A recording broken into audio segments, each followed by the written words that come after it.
Hello, everyone. Welcome back to the Patterson podcast. Today's guest is Dean Robertson. Dean and I just wrapped up our conversation there, and it was so enjoyable. It was so interesting. Dean is an absolute force in nature. He runs Elysium, which is a gym in Edinburgh. He's been a personal trainer for, I think he said, for the past 19 years. And he is just, if you listen to the podcast, you'll get a sense of just his drive and his motivation, and his such an intelligent guy as well. It's such a good time recording that podcast. It was so good to meet and speak with Dean like that. And we talked about all sorts, talked about fitness, strength, resilience, running a business, being a dad, life philosophy. Just covered a lot, and I think it was really valuable. So, without further ado, here's episode 6 of the Patterson podcast. Dean Robertson. Dean, Ross, how you doing, man? very well. How are you? Very, very well. Thank you for your time today, man. Really appreciate it. My pleasure. For someone who doesn't know who you are, Dean, what is it you do? I've been trying to answer that question since the day that I started, because personal training was very much my background. But helping people improve their fitness, health, and subsequently their performance is something that I take great pride in and have done for a long time. I've been in the fitness industry now for 19 years. Back at the beginning, I never wanted to be a personal trainer, never wanted to be like a strength coach. I just genuinely had a passion in improving people's health through the vehicle of fitness. So as a byproduct of that, I wanted to go into the fitness industry because I knew that that's kind of where my passion lied. So I knew that as a personal trainer, I could have access to people and directly influence their life through the vehicle of fitness. And I've been doing that successfully since the age of about 16, 17. So yeah, 19, nearly 20 years doing it. But I've still yet to come up with a succinct statement of this is who I am and what I do. I think calling myself a personal trainer or calling myself a fitness coach would be undervaluing the value that I offer to people. But yeah, if you can come up with a description of what I do after this conversation, I'll be a happy man, because I've yet to determine what it is. Try and put it together for the bio. Yeah. So was that, so you said 16, 17, did you go from high school into Yeah, I mean, to give people an understanding, a little bit more direction in terms of who I am and what I do. I am a personal trainer. However, I feel that the value in which we kind of offer is far greater than that. So I'm a 35, I sometimes forget my age, 36 next year, but I'm a 35-year-old business owner in the heart of Edinburgh. I own Elysium Fitness, which is very much a personal training facility and a open gym facility for hundreds of people in the community within Edinburgh. And then I also own CrossFit Edinburgh as well. So they both have slightly different demographics, but they operate within the same facility. So it's 11,000 square feet facility in the heart of Edinburgh. It's been my passion and project for the past 8 years in January. So it's been a passion project, but it's been challenging yet extremely rewarding. So yeah, I got into the fitness industry when I was 16, 17, but that was kind of throughout my university days. Kind of studied at Edinburgh College, went through Napier University, and then finally ended in Edinburgh University and done a master's degree in strength and conditioning, essentially just to earn my stripes and understand the theory behind what makes the human body tick, and make sure that I understand the psychology that goes with it, and making sure that the impact we have on people is far greater than just a personal trainer that counts reps. Mm-hmm. Yeah. My older brother is a personal trainer as well, and that was one of the things he said, that when he first qualified and then he started taking on clients, he didn't realise how much of people would be telling him stuff about really, really personal things about their lives, and he was surprised by kind of, you're not just there to exercise, you're there to speak to people, understand them, listen to them. How do you approach that? Do you get any training in that? I mean, the basic like personal training like qualifications do not equip people to be a good personal trainer. I feel it's a bit like the driving test. Like you go out for a few driving lessons with your driving instructor, inevitably you get handed, once you can showcase a few basic skills, you get handed your driving license, and then boom, you actually learn how to drive when you get out on the road and you experience what other people are like to drive. And the personal training like this industry and the fitness industry as a whole is actually very similar, because actually it's only when you realise that I am in a position, like an influential position, where people will be quite vulnerable with me. Personal training qualifications give you a very, very surface level like knowledge and understanding as to like what it takes to like influence somebody's fitness. And when you kind of stack up the different like kind of problems that people come to you with, people that are very good get quite kind of quickly, they get in their lane and they understand what they're good at, and they help people that's quite particular like to that problem. But then, as a personal trainer, I think that there's a lot to be said about kind of working with a lot of people from a like broad backgrounds, and then you understand what you're really, really good at. So, circling back to what I said about like my education, like my background is in S&C, which is strength and conditioning. So, Edinburgh University is one of the world's like leading S&C establishments in terms of education. So, having a master's in S&C, like that was just scratching the surface in terms of like what I was interested in, is using strength training in order to improve people's lives, because I truly believe that like a stronger human being physically, that bleeds into every aspect of their life, where they can become like stronger mentally. When challenge does hit people in their lives, they are like more resilient as well, because training is it's a very good analogy for life, because when heavy things get you down, like you do have to find the strength to like get back up. So yeah, I've used strength training for as long as I can remember to help people overcome like problems in the gym, but obviously that has a huge impact on how they operate as a person in their life, whether that be their work, whether that be relationships, whether that be internal battles like with their own mental health and stuff. Yeah, the gyms it's a unique place, and I get really passionate about kind of showing people the gym and them finding what makes them tick, because it doesn't matter if it's CrossFit, if it's kind of like just like yoga or something else that takes your fancy, that you can actually just repeat on a regular basis and challenge yourself, like you will improve like over time. And it just so happens that the people that we introduce to fitness, like they really get the bug for it, and like we can teach them not just how to do it safely but very effectively, and then they end up getting really good at it. And then fitness does not therefore become a task, it becomes like a passion. It's like you want luxury. So it's really fulfilling seeing people go through that journey, and like it's like eventually when that penny drops and you think, right, they get it now. They're made for life, because they'll never not train. Do you know what I mean? Like they might go through periods where they train a little bit less, etc., when life gets a bit more challenging, but they will always circle back round to what makes them feel better and what helps them through their life, and that is obviously fitness. How do you think because what a service that is to do for someone, especially if you can take somebody from not exercising to exercising. Just like often I like to exercise in the morning, and I saw actually a clip of Arnold Schwarzenegger talk about it the other day, and he was like, on my way down to the gym in the morning, I feel like the world is in black and white, and then after I've trained, the world has colour. Yeah. And it like for me, exercise of all kinds it's such a valuable and important part of my life. How do you approach bringing someone who doesn't or isn't training, and then how do you bring them in and then make it part of their life? Essentially, like, you cannot force somebody to train.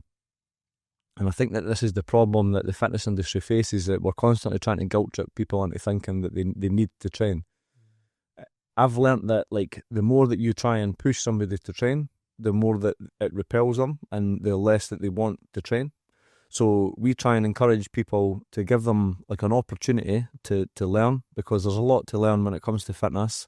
So we give people like an outlet where they are very welcome, regardless of their age, their sex, their background, like their ethnicity. Like we have like a broad spectrum of people in our facility, and like from as I say, from every background, and we take a lot of pride in that, because like, I always say that, like, there's a quote from Bill Billerman, which was one of the guys that started Nike. It's like, if you have a body, you're an athlete. So whilst that might be quite niche, like, you think about the word athlete, it's like, well, what does it mean to be an athlete? It's like, well, in my opinion, it's like, if you have a body, like, you are, like, capable of going to the gym and learning and growing. As long as you have that growth mindset, like, you will be, like, welcomed in, and we will kind of challenge you. And with that challenge comes change. So as long as somebody's open, then we will have the tools needed in order to get them, like, further down that road, closer towards their goals, which might be improving their body composition. It could be improving their mental health. It could be just meeting other people. Like, we've had so many people that come along and just join the gym because they're quite new to Edinburgh or new to Leith, and they don't know anybody, and then they come along a couple of months later, they're going out for, like, kind of like dinner with, like, the other members at the gym, and they're just like, it's a really nice community. So yeah, I got a lot of pride in seeing that happen, because, like, relationships can flourish when, like, you're in a place where you're doing something where everybody enjoys doing the same thing, because you have that camaraderie between each other, and you find that kind of the mutual respect and, like, what you are embarking on, because it's challenging, but it's very rewarding. So yeah, I mean, it's hard to change someone's mind when they're in that closed mindset. But I've never had somebody that is open to change, that comes in, that doesn't allow our influence, that doesn't end up in a much more positive environment.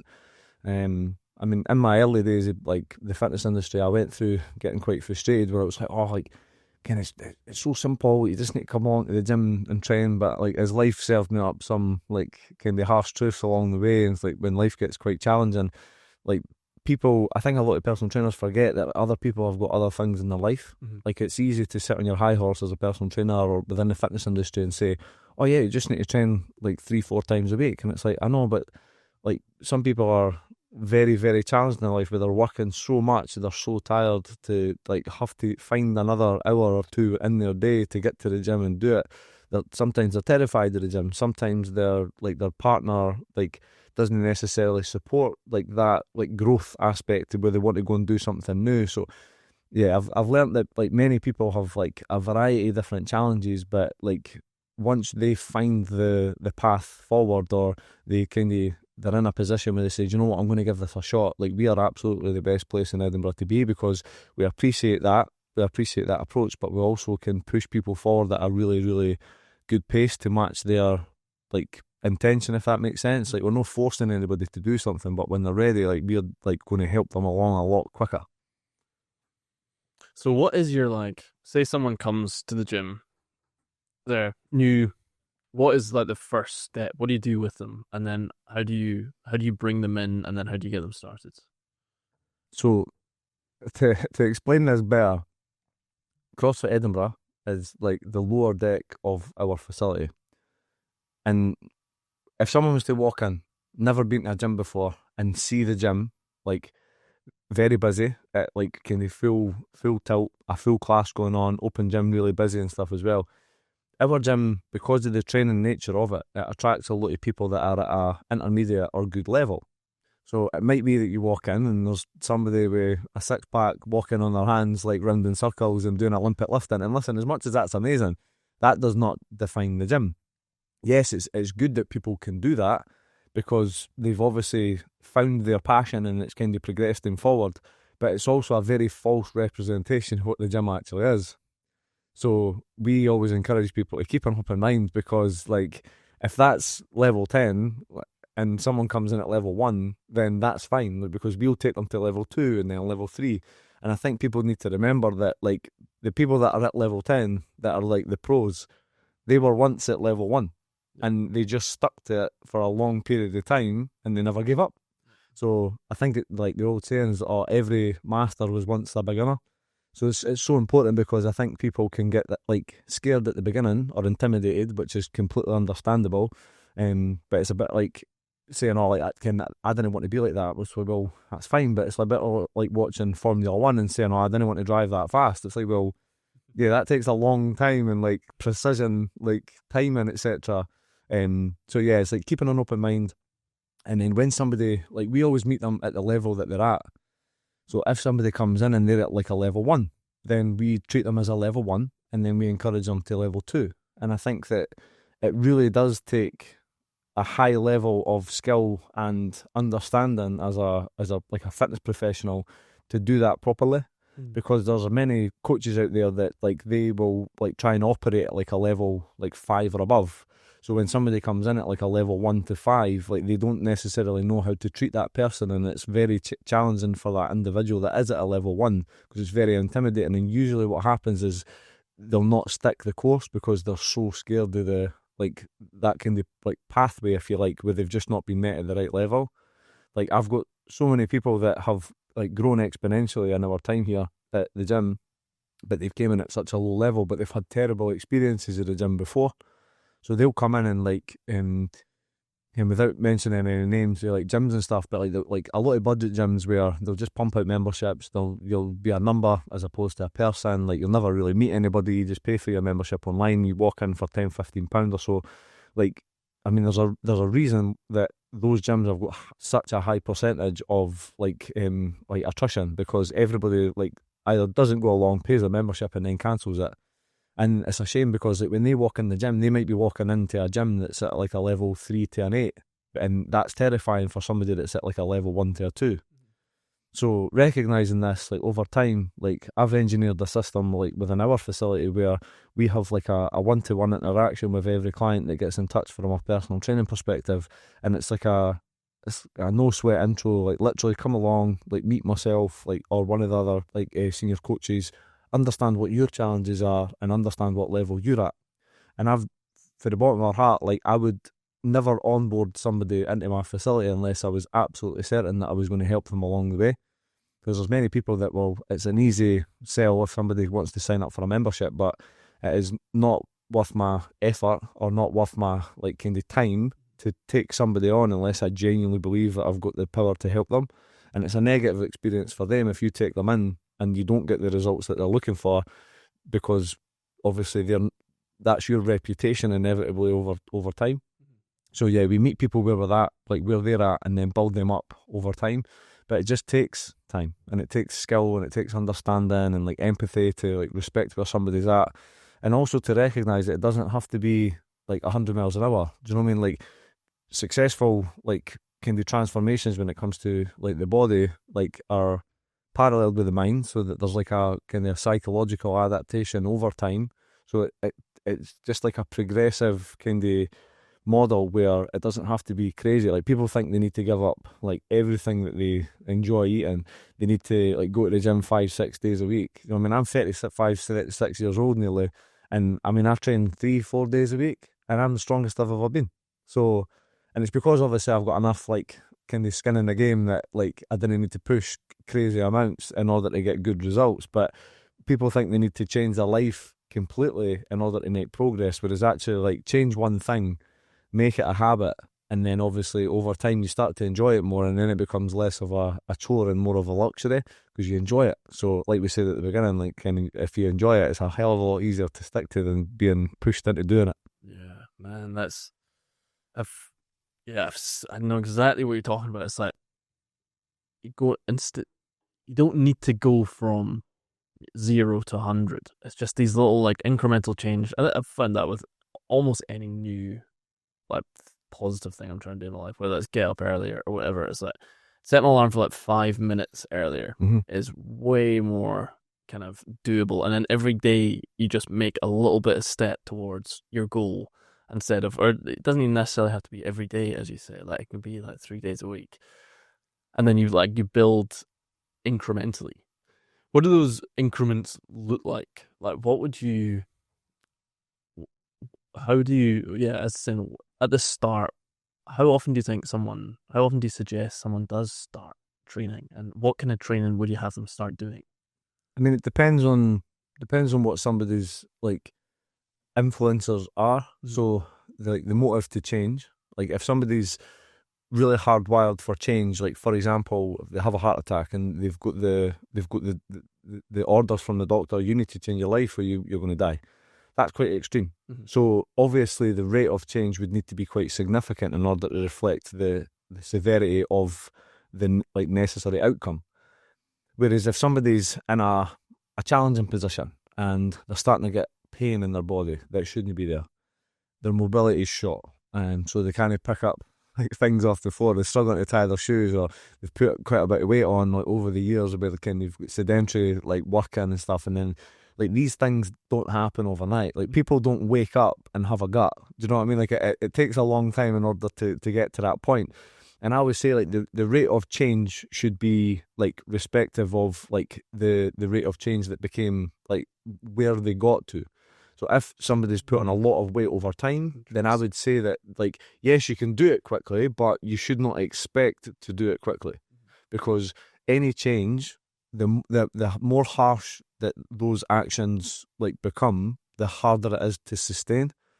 So if somebody wants to lose weight, we would always recommend like, okay, when it comes to improving your body composition, people try and lose weight quickly. Whereas if you look at how long it took for them to gain that weight, then that should reflect how long it should take to come off.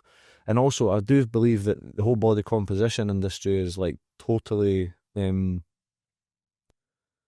totally backwards. Like I feel that like you should always build people up to be stronger first. Because when somebody comes into the gym and they try and lose like a lot of weight, or they start exercising, their joints can't take it, their muscles can't take it, their lifestyle can't like hack it, because obviously they've introduced this huge stressor into their life, and that, in my opinion, can become quite a negative thing, because they struggle to recover from it. So like you are only as good as your recovery. So if somebody's in the gym, as long as they feel that they're recovering from it, then that's a positive thing. Then they can repeat it. So I wouldn't recommend somebody coming to the gym and training every day, because then their body would go through too much stress. If they were to exercise every day, then that would be fine. Because the difference between exercise and training is that I believe there's a lot of people that go out for a walk, that's exercising. If you go for a run, that's exercising. Whereas if you go into the gym with like a progressive like program in order to improve your strength or like muscle mass, etc., or flexibility, if there's an objective outcome, then I believe that that's more like training related. So it's important to respect that there's a difference between the two, because there's a lot of people that exercise, but there's not many people that train. But I believe that that's under the guidance of like a good quality coach, is to know the difference between the two. So yeah, when someone's starting, again, I would much rather somebody started lower and built up like with a reasonably good level of frequency over time, rather than somebody just trying to rip the band-aid off and just go in and start training like every single day. So for every 10 people that do that, one person might be able to like overcome that barrier and keep going, whereas there's plenty of other people that will hit the wall quite quick. They'll feel too sore, they'll lose weight, but then they'll do it really harsh, and then their body goes through this really like traumatic experience. And then they'll just see it as a negative aspect in their life, and then they'll never be able to sustain it. So yeah, like kind of slow habitual change over time is the thing that builds like any successful training like regime, and it just depends on like the outcome required. Because I mean, well, what are your goals when you go to the gym specifically? Like if you could pick 3 things that you wanted to work on most, like what would they be? Strength is number one. I've got starting strength behind me there, Mark Ripto, classic, the absolute classic. But yeah, I got that when I was like 21 maybe, and it just kind of drills into the importance of just having a strong body, and just how that benefits. I also do martial arts as well. Nice. And I found that when I've been doing strength training as well, it translates fantastically well. And then I run a little bit as well. The stronger I'm, also the better I am at running. Yeah. So yeah, strength above all. Hypertrophy as well, building a bit of muscle mass, would be the main 2. And then third, I would say, would be just my mental health. I just find it to be so. I love the ritual of it. I love the kind of alone time I get. But then also, as you say, like I like to train with friends and with my dad as well. We'll go to the gym together. And so I'd say that they're probably the 3 main ones I get from training. I mean, it's nice to hear like that strength enters the chat really early, because you'd be surprised that, I mean, everybody thinks, oh yeah, I'd like to be stronger, but like, what does stronger mean? Mm-hmm. So, I mean, you've hit Mark Ripito, like he's one of like the OGs for like back in the day, like 5x5, all you need to do is 5x5 squats, bench press, deadlift. So, I mean, he's great. Like he's tried and tested. Like he's still coaching to this day. He's still active on social media as well. Not very good, but he's absolutely bonkers. But I mean, all these guys, all these different coaches, like kind of globally, they all share quite similar like traits. Mm-hmm. And starting strength is probably one of the best selling like strength books ever, and it's so simple. And as much as you can agree or disagree with some of his training methodologies, right? But it's so simple because it's like going 5x5 for the most part, and it follows this progressive overload where it's like you don't go nuts. You just train, recover, repeat. Train, recover, repeat. And it's like this kind of like layered process where, I mean, I've been doing quite similar training practices since I was about 15 years old, and they still serve me well to this day. Being like as strong as like I feel that I am, like I didn't need to do anything fancy in order to get stronger. It just takes effort. But when you know your body, and like from a coaching perspective, like I coach a lot of clients, but I coach a lot of personal trainers as well, because like everybody loves this like sexy new program. And over the past like 5 to 10 years, like the word functional has popped up, and everyone's like, oh yeah, I'm on like this functional program, and it's like, right, okay, like break it down for me. And most of them will have strength training at its base, so they'll understand that obviously you need to get stronger. So I'm like, right, okay, so it's a strength program. And they're like, yeah, but, and I'm like, right, okay, so what else is included in it? So you say strength was important. I think that most human beings should be on the path to be stronger, okay? And obviously, like, everyone's individual, but even if you take a kid who's like doing some like low level sports, like if they're stronger, if they get into like a strength program, then they're less likely to get injured. And that, as an S&C coach, that is my number one job, is to prevent injury. People think it's to get people stronger, but it's actually to prevent getting injured. Because the less that someone is injured, the more frequent that they can train within their desired sport, which is an S&C coach's job. But then strength is the base. But strength is not like exclusive, right? So whilst you can get stronger without increasing the amount of muscle that you have, like it is possible to do that if you're in like a weight category sport, for example. It's rare. Like you cannot go on this strength training journey without improving how much muscle mass you have. Yeah. Like they're so well correlated that when somebody gets stronger, they will inevitably improve their body composition because they will improve the amount of muscle mass they have.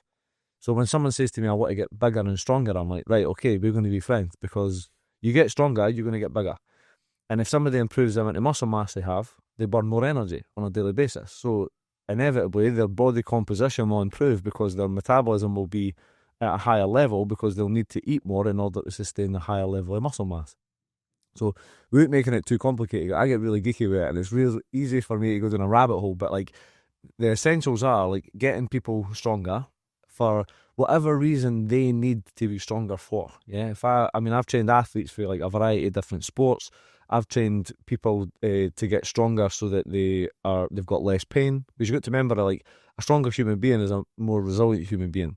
And like when people get to the point in their life where they've got pain that they shouldn't have, it's like, well, how do you get rid of it? It's like, get stronger. And it sounds really, really silly to just say like, get stronger. But usually when you strip it back, even from a physiotherapy perspective, so I'm certainly not a physio, but got my fair share of people that have kind of needed like physiotherapy. Physios will always like understand where the problem stemmed from, and usually they'll like determine that in order to improve it or reduce the pain, you need to improve the strength or the integrity of the joint or the muscle or the tendon or the ligaments that have been affected by the injury. And the rehabilitation process like includes the building the strength of that area in order to make sure that it doesn't happen again. So again, it circles right back around to just being stronger. So all these like kind of high level like professional athletes, it's like, well, they got injured, and it usually comes down to either a freak accident or like a lack of preparation.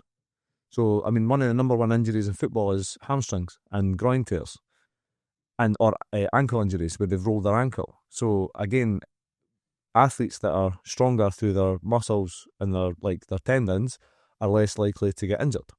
And we're not talking like turning up to Sunday League. We're talking like multi-million-pound contracts where that's the difference between that team winning the league and not. So you can see how valuable strength and conditioning coaches should be. The UK strength and conditioning coaches are like I mean, they're 10 a penny, like they're in every club, but they didn't really get valued in the same way. But you go over to America and you go into an S&C coach that like works with like NFL athletes, and they get paid like funny money because they're the difference between the athlete being able to play on a regular basis and win the Super Bowl. So like I feel like it's just much more respected in like the US, etc. There's a lot more funding. But I feel that the UK is like 10 years behind, if not more, when it comes to like S&C, but it's slowly starting to change. So I know that kind of went off on a tangent with like the strength side of things, but like even when you flip it back to like general populace, like stronger people, right, are less likely to get injured. As a result, they're less likely to have pain, and they're more likely to have a better quality of life. So strength is your absolute, like, I mean, Mark would be incredibly happy I was saying that, but like that is your foundations. That is the base foundation of everything that you do.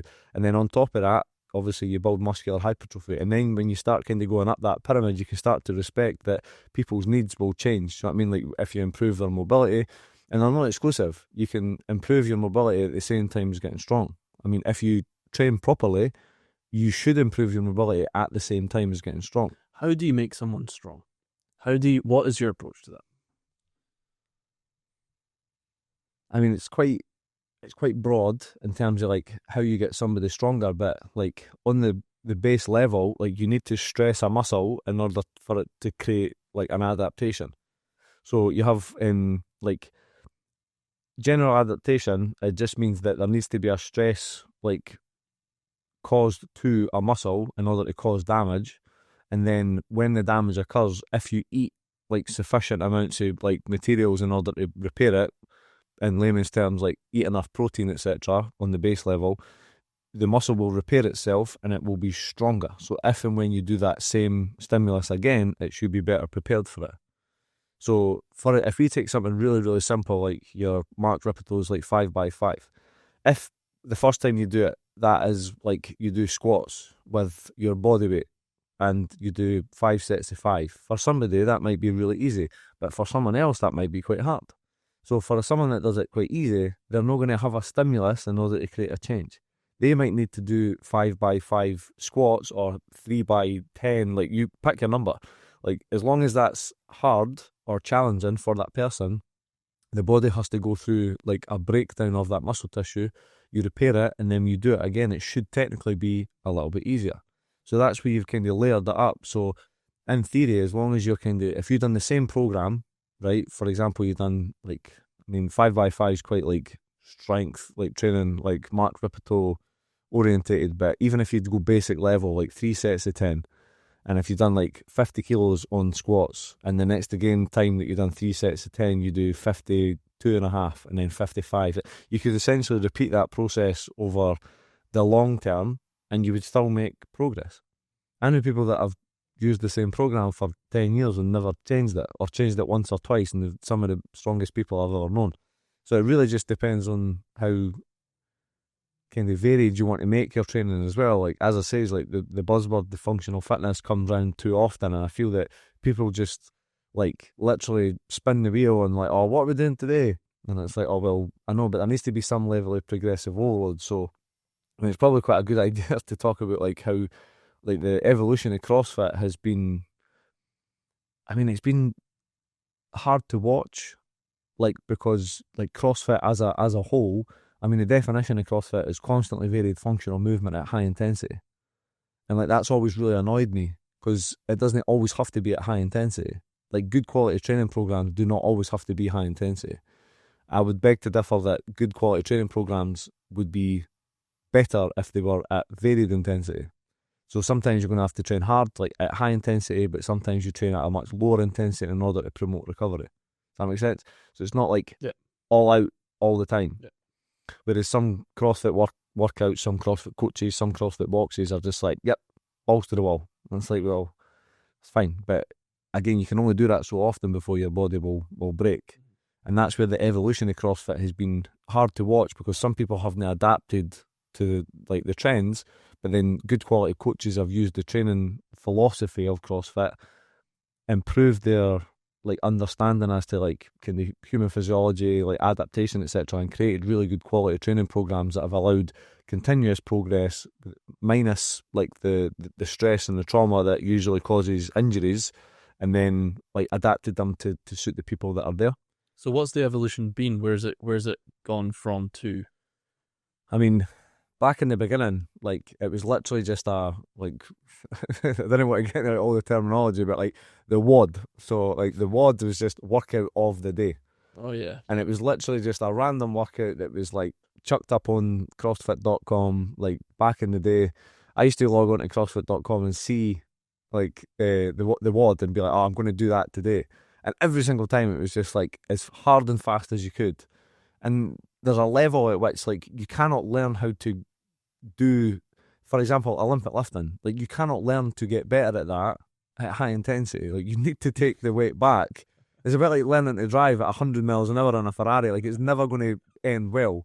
So yeah, varied intensity is important. But I think that because like CrossFit has got huge, like, I mean, it's still small in comparison to the fitness industry, but it's a hell of a lot bigger than it was when it first started.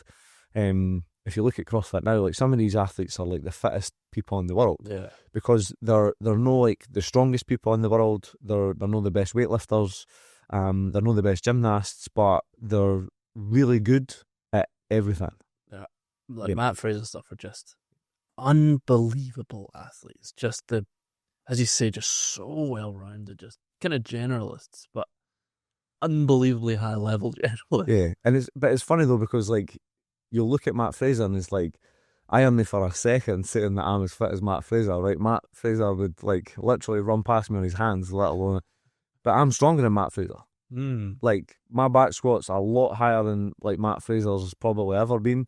Like my deadlift's probably higher than what it is. I'm pretty sure I can bench press more than him. And like I wouldn't class myself as a high level trainee, but like he doesn't need to be stronger than he was. Like he was as strong as he ever needed to be. And he was like a really, really, really good weightlifter. Competed nationally. I'm pretty sure he had records at one point. So he was like across the board, like nobody was able to beat him because he was really good at everything. And that's the beauty of CrossFit, is that you need to be good at everything, otherwise you'll get left behind. There are people out there like me, which are quite strong, but when it comes to like the Olympic lifting and like gymnastics side of things, I'll take twice as long because I'm just not as proficient from a skill perspective. And as much as that's like frustrating, that's the nature of CrossFit, is that you need to be good at everything. And it's quite satisfying watching like the games and stuff, and like the Rogue Invitational that was on in Aberdeen like the other week there, because you'll get people that are really good at one thing and then the next event pops up and it's something so off-piste that it'll be like so out their comfort zone. Mountain bike. Exactly. It's just random. Like one time something popped up, they were smashing like a metal like block with a sledgehammer. And it was like, how do I train for this? So as annoying as it is for the athletes, like it does keep things really, really varied. And it's fun to watch, but it must be really shitty being an athlete, like rocking up, like training so hard year round. Like I've got friends and like what coaches at the gym that have literally trained like so hard. And then one of the events popped up and they were like shooting lasers.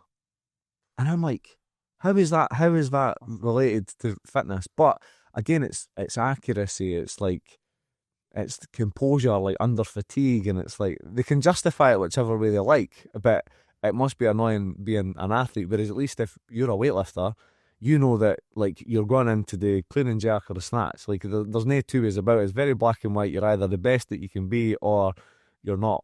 So I mean, it's fun to watch. It's really fun to coach because the hype's always there. I mean, like I've coached, I don't know, like 50 plus people this morning in CrossFit. And we've had people that have been in the gym for a month, and we've got people that have been in the gym for a couple of years and they're quite proficient. And that disparity between the two levels is fine.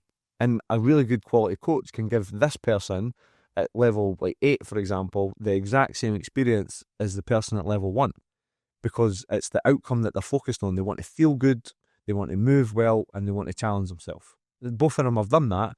And it doesn't matter if you've got somebody who's like very, very low level and like someone that's elite. They can still do the same workout. It's how they do that workout which is very important.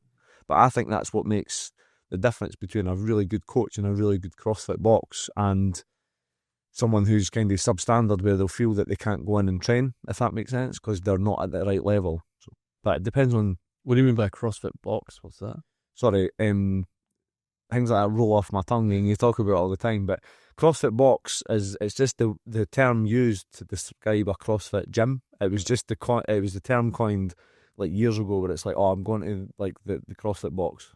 It usually is because it's just like a big metal box, fully like barbells and plates. But I mean, it's evolved. Like there's some multi-million-pound gyms out there which are like unbelievable. And again, they're growing rapid because of the evolution of things like high rocks. So CrossFit's always been seen as this thing where it's like, it's quite difficult to get very good at it. As I say, it's got Olympic lifting, it's got gymnastics, it's got like kind of really high level like strength stuff in there as well.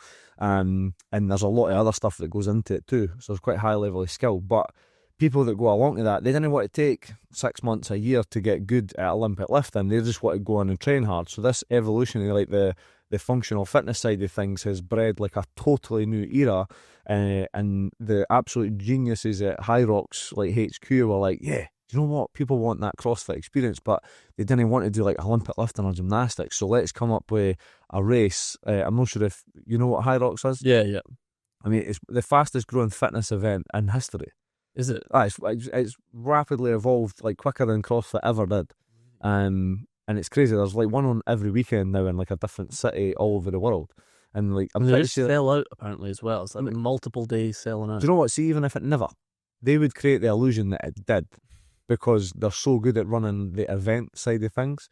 So I think they hold the world record for the amount of people in a fitness event through one time. I think within one day there was like 17,500 people that had competed at one of the events. It was crazy. And like, bearing in mind, like, I'm pretty sure the tickets are like anywhere between like £150 and £200 or something to like enter. So you can do the maths. Like it's a really, really big business. But the difference between like a High Rocks event and like a CrossFit event is that when you go into a CrossFit event, you might get given like a workout which you have not prepared for. As I say, it's like smashing a metal block with a sledgehammer. Like, you can't just go to the gym and start doing that, because you'd be going out. Yeah, exactly. But CrossFit, because it's so diverse, like, you need to be like, broadly speaking, you need to be really good at everything. And you can go along a CrossFit event and maybe like handstand, like walking on your hands, and then Olympic lifting straight into like ring muscle ups. So the demographic which they like can appeal to is so niche. So for every 100 people that go to the gym, there might be one person that can do like Olympic lifting, gymnastics, all in a workout.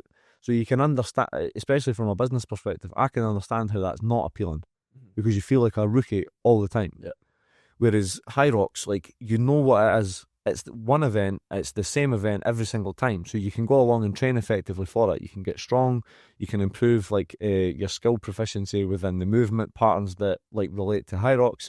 We run a lot of High Rocks classes at the gym, and anyone can do it, as anyone can do CrossFit, but the chances of somebody going along competing in a High Rocks event is far greater than somebody going along competing in a CrossFit event. Does that make sense? Yeah.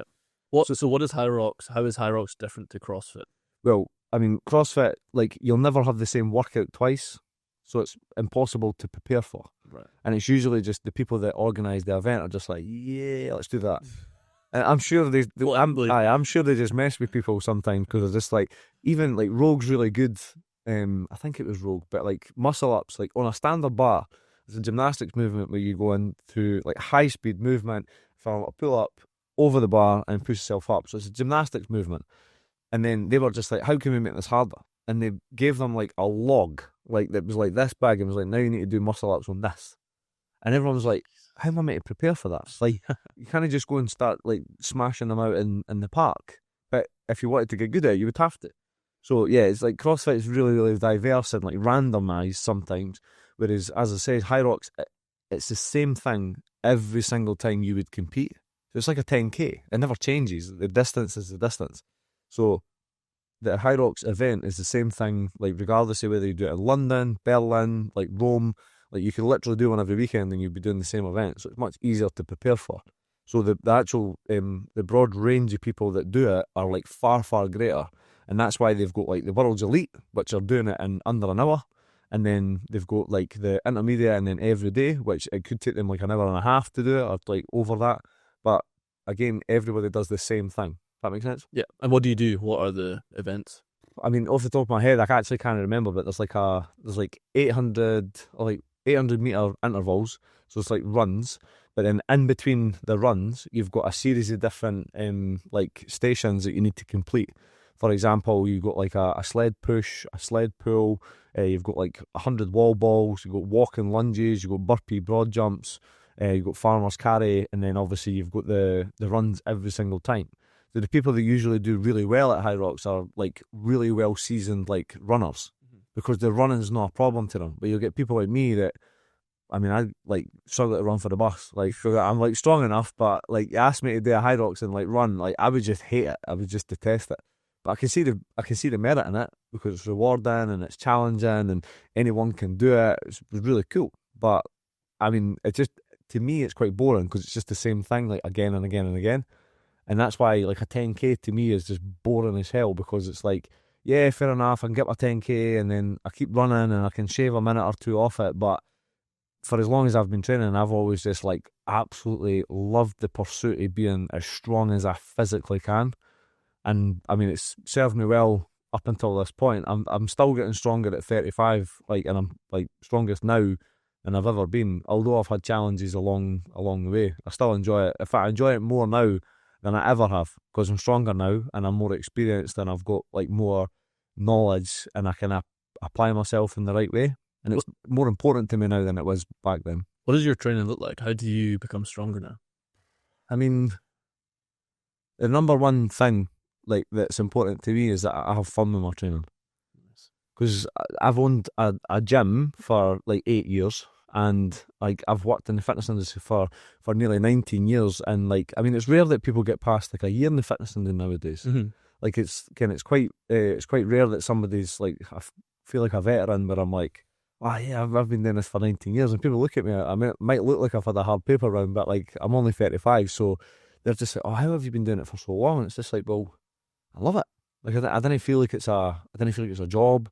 I didn't feel like I work hard, but I didn't feel like it's hard work, because it's a passion project. So, like, as I said to you, like walking up the stairs, like I've trained like maybe like between 50 and 55 people this morning. I've had such a good like laugh with them, like, and I've pushed them. I've seen like a couple of them like kind of like push themselves past their boundary and then have to like take a break. I've seen people that are like really nervous and like kind of had a great experience, and at the end they've given me a big hug and says, "Oh, thanks very much. Like I wouldn't have been able to do it without you." So I love it, and my training specifically, like it has to be fun, because what's the point? Like genuinely, it's like if I only trained when I felt like it, like I would never train. Do you know what I mean? Because like, I mean, working in a gym, if I'm there for like maybe like 12 to 15 hours, and you're like, oh, you need to go and train on top of that, it's like, I've been here a long time. But when you love training as much as I do, like you'll do it because it actually feels like a totally different zone. It's like as soon as you pick up a bar and you start training, like hormonally, like your body functions on a different level. So if you start training, you've had a hard day and you go to the gym, like you enter a completely different state of physiology. And that's why I say to people, it doesn't matter how hard you've had at work, come to the gym. Because the minute you start moving, I've never met anyone that regretted a workout. You never leave thinking, oh, nah, I wish I'd never done that. Never once have I left. Nah. So, oh, I shouldn't have done that. I mean, it's so nice to hear, because like I sometimes try and get in my own, like I get in my own head and I'm just like, oh man, just like shut up. Like, no, everybody feels like you about the gym. I'm not one of these PTs that's, oh no, like everybody has to train like me and all the rest. It's like, I respect that there's different things in the world that people get enjoyment out of, like Brazilian Jiu-Jitsu, for example. There's people that train really, really high level, great shape, like very physically fit, mentally resilient, but they get that out of BJJ, whereas I get that out of like strength training and like things that take me out of my comfort zone with that. So yeah, I mean, my training now is very different, like on a day-to-day level. I mean, I used to train like twice a day, used to train like in the morning, like have like clients throughout the day, and then I'll train in like a gap in the afternoon or the evening or whatever, and then I'd do more clients. Whereas now, I mean, I've got like an amazing son who's 4 years old, who's absolutely nuts, and then I've got another wee one on the way that's due in March, and it's like, well, I would much rather spend time with him than go to the gym. And I would much rather spend time with my fiance than go to the gym. But that doesn't necessarily mean that I won't go to the gym, because going to the gym actually makes me a better human being, a better partner, a better father, a better boss, like at work. If I never trained, I could be a monster. Same. See, if I'm not lifting and I'm not training, I can be more reactive. You've got shorter temper. Just small things piss me off, but then once you have like got that out, or you've gone, like for me, a long run or lifted or jiu-jitsu, you're back to just this. I'm like calm, relax. I'm happy to be here. Stuff doesn't bother me. I'm just a much better guy. And as you say, like there's a selflessness to it as well, because you say you're a better partner, a better dad, a colleague, a better work, just a better member of the public as well. It's like nice to people who are making me getting me coffee and stuff. You know, a barista. And no, it's. I think it's probably one of the most important aspects of fitness, which is not discussed enough, because people talk about like getting stronger, and that's kind of formed the basis of what we've said, but improving your body composition, like inevitably that's going to be a good thing for everybody. Do you know what I mean? Like even for the NHS, like it's under like billions of pounds worth of like pressure every single year, which I genuinely believe, for the bottom of my heart, that if you gave everybody a free gym membership, the NHS would save like millions, if not billions, a year. But again, it's surface level, because obviously you would need to inspire and like help people along the way. But like, I mean, it's a different conversation for a different day. But like, people would improve their life exponentially by training, and whatever variation of training that kind of you found would be the best way to do it. So you've kind of says, like a run, or kind of you go along and you start rolling for 45 minutes or something. I mean, you can't roll for very long because it's absolutely brutal. But if you do these things, you do these hard things, all right? Create challenge. Like you feel that change instantly. And you do that regularly enough, it changes on a much deeper level. But I think that, as I say, the things that people don't talk about enough are just how good you feel as a person. And I think that it's a shame that people didn't get to experience that because they've had negative experiences with the gym, for lack of a better term. Is that if you've not had a good experience, like I wouldn't expect people to come back like again and again and again if they were never in the right place. So that's why I feel that, like, genuinely, that a really good fitness professional, one that's authentic, one that's like genuinely cares about your well-being and your kind of progression, is the difference between you being successful and the gym being like a really negative experience. I mean, I've had experience over the years where like I've trained people and they say, "Oh, I hate the gym. I'm not a gym person." And then they'll meet me and like, listen, I'm not this magical coach that's going to transform your life, but like I'll help you regardless of where you're at. Like I'll help you. So I've had people that I've came in the gym and they've says, "Oh yeah, I'm not a gym person," and then I'll be like, "Oh, let's do some like simple things," and then you say, "Right, okay, this is level 1," and they do that, and then instead of going to level 2, they're like, "Right, we're going to do 1.1, 1.2, 1.3," and then, do you know, I used to work with a guy called Jimmy. Jimmy must be 74 years old now, and then used to be my duty manager at a company that I worked for when I was younger, like when I was 17. Came in the gym one day when I was like 18 years old, and then he came in and he was like, "Oh, can you show me how to do the pull-ups?" And I was like, "Right, okay." So bearing in mind, Jimmy was like, I don't know, just pushing 60, and then we started doing some simple things, and we built him up, and got to that point. To this day, he pops in the gym every time he's on his way to Tesco, right? He pops in, he goes, "Oh, it's Dean there." And I'll come up and speak to him. I've not trained Jimmy in, I don't know, like 14 years or something. He still does what we done back in the day because it genuinely benefits his life. And I've got a feeling that he'll probably live till he's about 100 years old, but like, because he's stronger. Because he does his pull-ups and he does his dips. And that's the difference between, at 74 years old, being able to polish his car every week, do the gardening, carry his like shopping and stuff as well. And it's like, I mean, he'd murder me if I said that to him, because he'd probably want to like do pull-ups with me hanging off him. Like, he's so strong, but he's never not done it since he done it, like when he started doing it. What age would he have been then? Like, well, like 60 years old or something. Right. Like, was that him just starting? I mean, he had done bits and bobs, but like nothing like kind of successive, like over time, like progressive overload. But again, people overcomplicate what you need to do. Like, what do you need to do? What do you need to do? I mean, I would, from like a training perspective, I would always encourage people to improve their mobility first. Right. The reason I explain mobility, or we class it as movement, because when somebody masters movement, they have enhanced their understanding like of their body and what it's capable of. So there's a lot of people out there that will get strong, but under the the wrong conditions. So it is possible to get strong and reduce your mobility, because if you only train in a reduced range of motion, you will get strong throughout a small range of motion. Whereas we look for movement or mobility first, and then once you can move well, then you can load appropriately. So whatever level that person can manage from a full range of motion in order to enhance their strength. And if they're able to retain that level of movement and build up load over time, regardless of the movement, then they're never going to reduce their mobility. They can only improve their mobility. For example, if someone squats, they might do a bodyweight squat and not be able to hit full depth because they're quite tight through their hips. So we wouldn't necessarily give them a heavy weight and say, okay, we'll just keep going. You would improve the mobility first by stretching out the muscles over time. So you would take a dumbbell and go through a goblet squat, for example, open up their hips, make it uncomfortable so that they adapt it. And then when they improve their range of motion, it's right, now you've earned the right to go to level 2, and you would make that dumbbell heavier and you would repeat. And then that dumbbell over time, I used to do dumbbell goblet squats. Now, I'll squat 250 kilos. So it's the difference between that 2.5 kilo dumbbell and a 250 kilo barbell. It's the same thing, but just repeated for time. Does that make sense? Absolutely, yeah. So we're getting into the nitty gritty in terms of what exercise and stuff somebody should do, because genuinely, it's so broad. It's so hotly debated. It's everyone should do this or everyone should that. And then you speak to 10 different coaches, you'll have 10 different answers. Yep.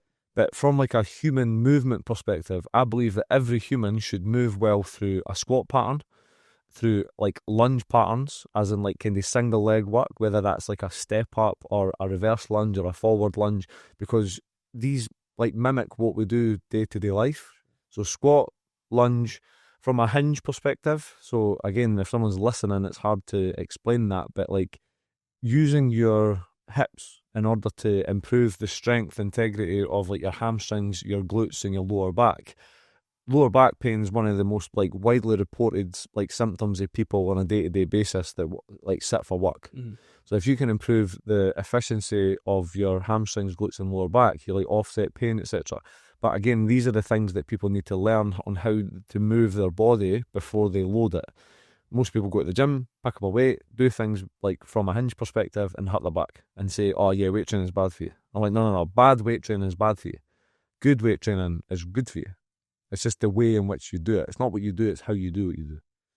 So yeah, and then from an upper body perspective, I think everybody needs to perform pressing patterns, whether that's overhead, whether that's kind of horizontal pressing out in front of you, pulling towards you, okay, or pulling down the way. So we're essentially got different movement, planes of movement with the upper body and the arms, and in order to improve your function of your shoulder blades, the strength of your posture, etc. And again, this all filters back to, it's nothing to do with being super strong at a squat or a deadlift. It's just working better as a human being that has a skeleton surrounded by muscle that's layered in skin. It sounds really, really simple, but just understanding how mechanically we function as a skeleton, and then it's okay, well, how do I improve that function? See, when you get somebody that moves really well, that can listen, you've got unlimited potential, because you can just literally continue whichever way that you like in order to improve, for your goals.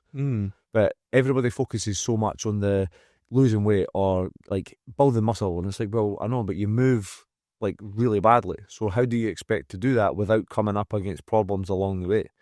It's good for me, because everybody that trains wrong ends up hitting a brick wall, and then they come and see me and I'm right, okay, that's fine, this is what we can fix. So fitness coaches are essentially just problem solvers. As you said, right back to the start of this conversation, there's so many elements that make up a good quality fitness professional, which is completely misunderstood. And I think the best coaches out there are the best problem solvers. Because as long as you can solve someone's problem, you'll be a good personal trainer. You'll be a good coach. And it's a license to print money. Because anytime someone has a problem, they'll pay you for the solution. So you're a good problem solver, you'll never be shy of money. Does that make sense? Absolutely. Do you see a pattern in the kind of problems people keep coming up against? Are there, is there 20% of problems make up 80% of the... as time's evolved, obviously, like, humans have got quite comfortable being lazy. We click a button, like Jeff Bezos, one click, boom, like bankrupt. Yeah, but like, mate, like, you could go so deep into it, but we have got incredibly good at not doing very much. Yeah, so like, you didn't even need to walk out to flag a taxi. You literally order an Uber, like, on your phone.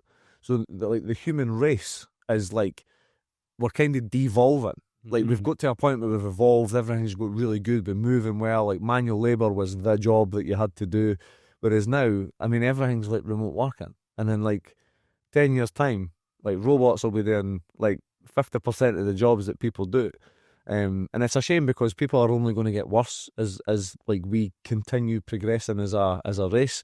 We devolve from like a physical perspective, but that's why I think that we play such an integral role in people's lives, is that over time, like, AI is moving at such a fast pace, but conversely, it's making people move worse because we do less. And then off the back of that, people feel so isolated and remote when they work from home and stuff, that all they want is human connection. So all this, like, I mean, I don't know if I can swear, I always, like, my brain does it, and I'm just like, stop. So there's so many things that are like, I mean, terrifying when you look at the bigger picture and you think, oh my God, man, we're screwed. But human connection and what we get as personal trainers and like, and good quality fitness coaches, like, I genuinely think that we'll be here forever, because we specialise in human connection and the arty physical human development, and that will never die. It doesn't matter how many robots take over how many jobs, people will always want to connect with somebody.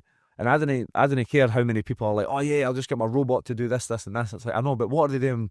What are you doing when all that's being taken care of? Like, you're going to have more time for you. And like, the worse that people feel physically and mentally, the better that my job will be. So I mean, I'm in a job for life. And like, I think that in an industry which is quite, like, I don't know, it seems quite shallow. Like, everyone think, oh, you just count reps and teach people how to gym. And I'm just like, oh man, like, it's so frustrating, because like, I don't know if it's just me thinking like too highly of myself in the industry, but like, I genuinely believe that we can be as effective in people's lives as medical professionals. Absolutely, mate. Or more so, man. I know. People will go to, say, just like a doctor or whatever, and you'll get prescribed some kind of medication to cure whatever, like, kind of pain it was, like, say, like a painkiller. But it solves the symptom, but it does not get to the cause. Whereas, as you were saying, like, the amount of joint pain, the amount of lower back pain that actually comes through, say, muscle weakness or whatever, really the cure for that issue is further downstream than it. The pain is just like the signal, it's just like the flashing light, but it's like the issue is you're not doing enough kettlebell swings. Yeah.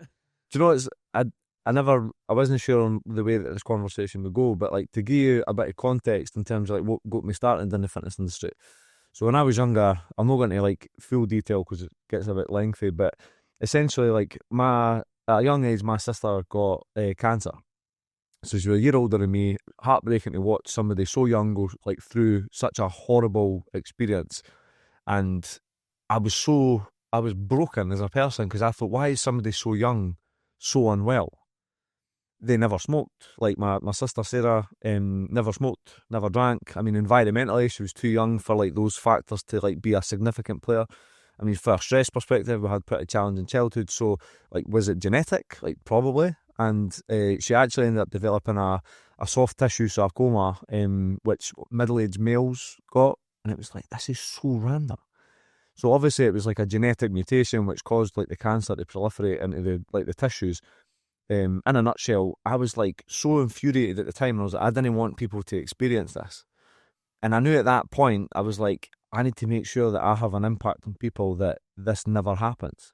So at a very, very early age, like 14, 15, I was just like, right, I want to make sure that people are so fit and healthy that they never need to experience cancer or any other disease, insert like disease in that place. And I was like, what is going to make me able to have that impact on other people? And straight away, obviously, your brain kind of floated, my brain floated around the idea, was like, oh, well, maybe a doctor. And like, people from my like kind of childhood in my background just were not doctors. Like it just never happened. It wasn't really like aligned, if that makes sense. So I was like, right, okay. And that's not to say that I was like, I didn't think that I could do it, because if I wanted to be a doctor, I could be a doctor. Like I could genuinely be anything I wanted to be in life. So I was like, but what did I get pure joy out of? And I think like we've only got one life. So it's like, how do you enjoy it for the rest of your life? So we're not here for a long time, but I'll be damned if I'm not going to have a good time. So I was like, right, I love exercise. I love fitness. I lived for football, all right? Lived for it. Every single day I was the boy on a bike or with a football at his foot, right? And I was always like, right, okay, I get so much enjoyment out of like fitness and health. And I was like, right, okay, what's the number one thing that I can do to make sure people don't get disease? And it's like, well, be healthier. So instead of trying to focus on the curing of disease, which medical professionals are mostly involved with, I was like, just make sure that it never happened. And I was like, right, boom, prevention. And like disease prevention was like planted in my brain like a seed, where I was like, if I can get people fitter and stronger and healthier, then they'll never get disease. Like if and when they do, they'll bounce back. Because again, fitter, healthier people are more resilient and less likely to die. Like, it doesn't matter what evidence comes up against like fitness, health and exercise, a fitter, healthier human being, even if someone really fit and healthy gets cancer, they're much more likely to overcome that than somebody that's ill and like unwell. And I would argue anybody in the world against that. So I was like, right, okay, then that's where I'm going to go. I'm going to get people fitter and healthier so that my impact on the world when I see the Grim Reaper is like, I can look back and say I lived like a happy and fulfilled life. So that's kind of why I went in the journey of like improving my knowledge, where I was like, right, I never had to do a master's degree, but I was like, I wanted to prove a point to myself that I had went through the process and gained the knowledge and respectively like kind of went through a process that not many personal trainers would go through. Because nowadays a personal trainer can get qualified in 6 weeks, but I wouldn't trust them like as far as I could throw them. Whereas like you get somebody, I've like done kind of 7 years at university, but I've like scratched the surface on what it takes to understand human beings. That is insane. And I still feel like a bit of a rookie, because it's like, oh man, it's so deep, so deep. And you could do 6 different master's degrees and still not be fully equipped in order to be a really, really good personal trainer. Because interpersonal skills are one of the biggest parts. So you need to go and do a psychology master's and understand like so much more than what people think it takes. So after my master's, I started kind of looking at the personal training, where I was like, right, okay, this is the way that I'm going to build up a reputation and build up kind of like relationships with coaches. That, because again, as a personal trainer, I mean, if I start work at 6 in the morning, and as a general rule, you take a client, it takes about an hour. Like even if you've done 10 clients a day, right, 6 days a week, you could only work with like 60 clients a week. 60 clients! That's pretty shitty as far as like changing the world. So I was like, right, okay, I can't help everyone, but at least having that ability to open facilities that had more coaches, that had a bigger influence on more people, that was my path to creating change. I'm not saying I'm going to change the health of the world, but I'll change the health of everybody that I come into contact with. So I was like, right, okay, that's my purpose. So at the moment, again, we've got like between 500 and 600 members, and it's like, right, that's a hell of a lot more than the 60. And that's working 10 clients every day for 6 days a week, which isn't very feasible. It's certainly not sustainable. So, creating facilities that had a much bigger influence and a much like bigger kind of like impact was always going to be my goal. Ironically, like moving out of coaching more so allowed me to build the business side of things in order to affect more people. So it's sometimes stepping out the box to like look back and say, okay, well, where do we go now? And I probably coach less now than I ever have, but the business is growing faster than it ever has. So, prevention was always the big thing for me. And I think the world's got a funny way, like throwing some curveballs at you. So I've had a few challenges along the way, like with like kind of like injuries, like as I was competing and stuff. So powerlifting's always been my bag, probably because I've got a massive ego, all right? And I'm happy to admit that. I always like being the strongest guy in the gym. And if I'm not the strongest guy in the gym, I'll train in order to try and overcome that. So, yeah, I mean, powerlifting's always gave me the enjoyment, and like I've competed in powerlifting for years, but pandemic kind of like brought like a complete halt to competitions. So I was like, stopped it. And then back into powerlifting, I tore my pec off the bone just 2 weeks out of competing, and I was like, oh my God. Anytime that happens, it's like, oh, your powerlifting's career's over. And I was like, nah. And I hate being told I can't do something. So I rehabbed it, got out stronger, and now I'm the strongest I've ever been on bench press. I mean, some people are terrified if I'm bench pressed in the gym because usually my fetch just got to go snap. But yeah, I feel strong enough, so I'm just like, I'm never going to be told that I can't do something. And then weirdly, strongest and fittest I've ever been, best shape I've ever been in. About 3 years ago, I was driving to the gym, and then the music I was listening to in the car just sounded like it was like underwater, and I was like, oh my God, what's this? So I thought like there was something wrong with the music, so I like started changing the music, changed the song, and then I was like, oh my God, this is like worse. And then like my hand like just stopped working, and I was like, oh no, this is bad. And I was driving like a truck. I was driving like a pickup truck like down Easter Road, and I was like, right, this is bad. So I've pulled over. Luckily I had an automatic, managed to pull over into the bus stop, and then like everything just like literally melted, and I was like, oh, here we go. And like I'm quite a calm, like I'm wired 24/7, but like I didn't react to stressful situations. Like I didn't feel stress in the same way as other people. Like I didn't get stressed out, if that makes sense. It's like, right, okay, you're calm. You just assess the situation, like what's happening. So I went to get my phone out of my pocket, right, and like because my left hand was just like no working, like my phone like fell down the side of the seat, and that's annoying at the best of times. But when you're having a fucking stroke, like you realise, oh no, that was the worst possible timing. So it fell down the side of the seat. I was like, oh no, like, and I tried to get out the car, and like my right hand was working, so I managed to open the car. And like, have you ever seen Wolf of Wall Street? Yeah. Remember when he's absolutely melted and he's trying to get back in the car? That was me on the middle of Easter Road. I was like lying on the pavement, like, oh my God. And like, we're laughing about it now, but it was I've started to make the laugh, and that is a terrible thing to happen. But just like you're telling, I know, but that's me, like, when it was happening, that's what I felt like was happening. I was like, oh my God, people think I'm going to fucking steam in here. Like, so, long story short, like, I managed to, like, get my phone from under the seat after but again, because I was stronger, I literally pulled myself up on the car with one hand. Like, and that's not me being like superhuman. It was like strength gave me the ability to overcome that at the time. And if I wasn't as strong as a human as I was, like I would never have been able to do that. I literally crawled off the road. I nearly got hit by a bus, crawled off the road, and then like managed to phone the ambulance because I managed to get my phone. So the ambulance turned up, they thought I was drunk, and then it was only when the police turned up, because I was being really aggressive, which is a symptom of having a stroke. The police was like, that's Dean, like he owns the gym, like he's no drunk. And I was like, fuck, like someone's listening to me. And honestly, the two police officers, like amazing, like they were like, no, you need to get this guy A&E like now. So they assessed me, they says, oh, like we didn't think he's having a stroke, blah blah blah. Sent me to A&E, like they done a CT scan on my neck, and then they were like, oh, we think that he's having like a different condition. And I was just like, right, okay, that's fine. And I mean, what they explained was quite appropriate. It was essentially like a physical nervous breakdown. Like my body just like gave out after like so much stress. And I was like, right, okay, that makes sense. I was like, that's fine. So they literally sent me walking to A&E with like a packet of aspirin, and I'm like dragging my leg about like 12 hours later, dragging my leg and my arm, couldn't speak, ended up back at the house. And then I was just like, right, okay, that's fine. So then 2 days later they phoned me back and was like, oh, Mr. Robertson, where are you? Like, bear in mind I've been told not to drive. And I was like, well, if I've not a stroke, I'm fine. I was literally on my way to present a nutrition seminar at my gym in front of 50 people, and I couldn't even speak. I was like, fuck it. But my mindset was like, right, okay, you're fine, just get on with it, just hurry up, get back into work.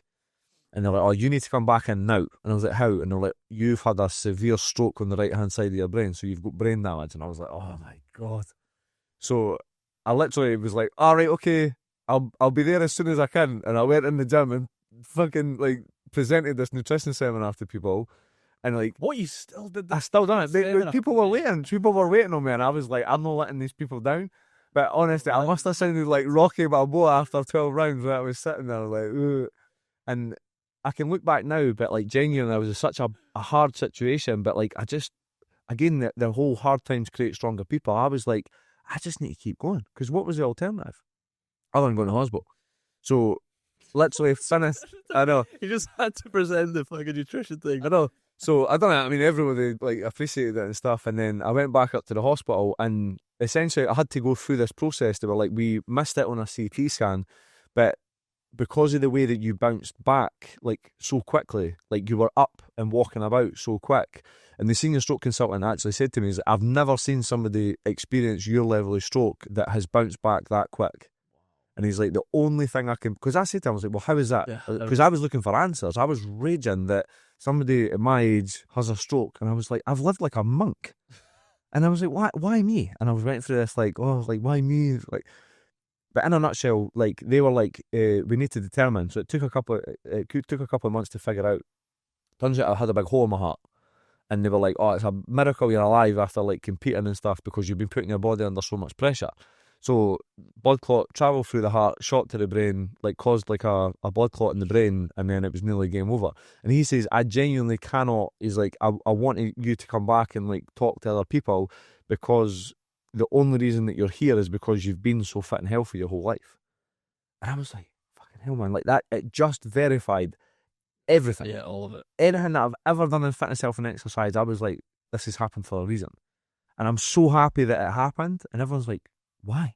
But genuinely, having a stroke was one of the best things that ever happened to me because it gave me perspective on life. It gave me clarity. It gave me an appreciation for everything that I've ever done. Not that I've ever been taking fitness for granted, but I was like, oh my God, like this is exactly why I've done what I've done for my whole life.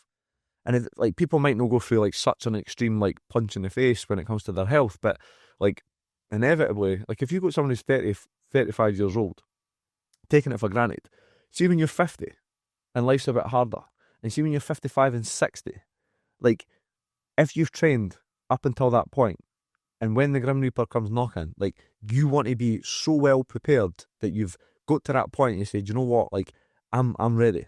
Because if ill health ever comes, like you want to be so prepared for it that it's like, it's not if it comes, it's when. Yeah. And you want to be prepared to fight it. So, I mean, I learnt that at like 32 years old, and I was like, that's fine. Because I genuinely believe that there's nothing that could happen to me that I wouldn't be like physically and mentally prepared for. And it's like, that might sound like a higher level of thinking, like, and I don't want to come as egotistical with that, but what I mean is, feeling fitter and stronger, like you just feel so much more. It's about agency. Like you have like control over your life. Like it's your domain. It's like, totally. Man, that is a wild story, bro. I know, mate. It's just it's mad. And as I say, it's weird because I can say that with confidence now that like I've went through that and experienced it. But at the same time, it's very important to recognise that like people do go through these challenges, and I think that even if they've happened, I feel that the path to recovery is so much shorter when you take fitness, health, and your overall well-being like much more seriously. Yeah. Because you can do it for you. You don't have to go in and train intense. You don't need to be lifting really heavy weights, but just putting your body through like good quality movement on a regular basis and doing it with other people that you enjoy, like spending time with, like that's worth its weight in gold. Like it's space. It's space away for like a crazy work life. It's space away for like challenging family and stuff. Like just giving yourself that disconnect for the other parts. There's a really good gym in London, and I hate the fact that they've got the name because it's such a good name, but it's called Third Space. Oh yeah, Third Space. Amazing gym, but Third Space is what it is. Yeah. So you've got your workspace, you've got your like personal space, but the gym is like that other aspect. It's the other part of the trifecta where it's actually, you can treat it obviously as a bit of like your relationships and stuff, because obviously you've got friends in the gym, but that's the bit where you work on you. And I've always liked Third Space because I'm like, that's exactly what it is. But they've got it. I kind of get it. Trademarked it. Good. Oh mate, that is, yeah. It made me think there's a guy called Paul Conti. He's a psychiatrist, and I know the name. I think he was the head of psychiatry at Harvard, but I need to fact check that. Anyway, he's written a couple of good books, one about trauma, and his thing that he always comes back to when he's doing psychotherapy with his patients, he says it always comes back to the two pillars, and it's agency and gratitude. And so he says that he's always trying to work, when he's doing psychotherapy, he's always trying to come back to restoring a sense of agency and a sense of gratitude in his. And he says that's almost it. That's almost all he's trying to do. There might be lots of different roundabout ways. You might go into the early family, inner child stuff or whatever, but he's always trying to maintain agency and gratitude. And that's what you're like, made me think that so much there about, you were having a stroke, and you, as you say, you still had the ability and the agency to be able to pull yourself up, to get your phone out where it had fallen down, get an ambulance there and help yourself. You still had the agency to still take control of that situation. And then you went and taught a nutrition seminar as well.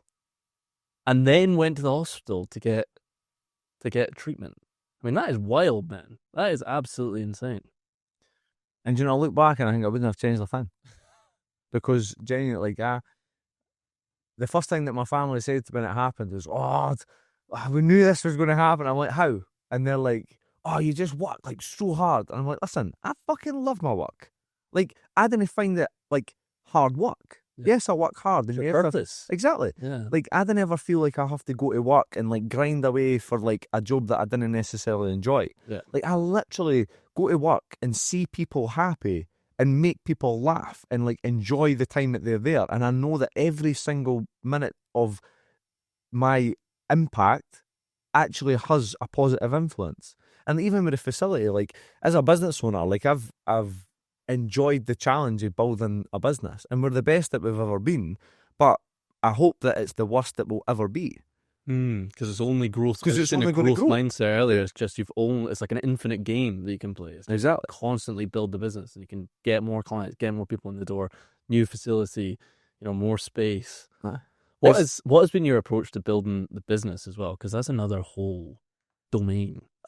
I mean, I have grown. I'm probably speaking quite highly of myself here, but like it's the truth. Like I've grown so much as a business owner. Like not only as a business owner, but as from being a business owner, I have grown as a person like so much.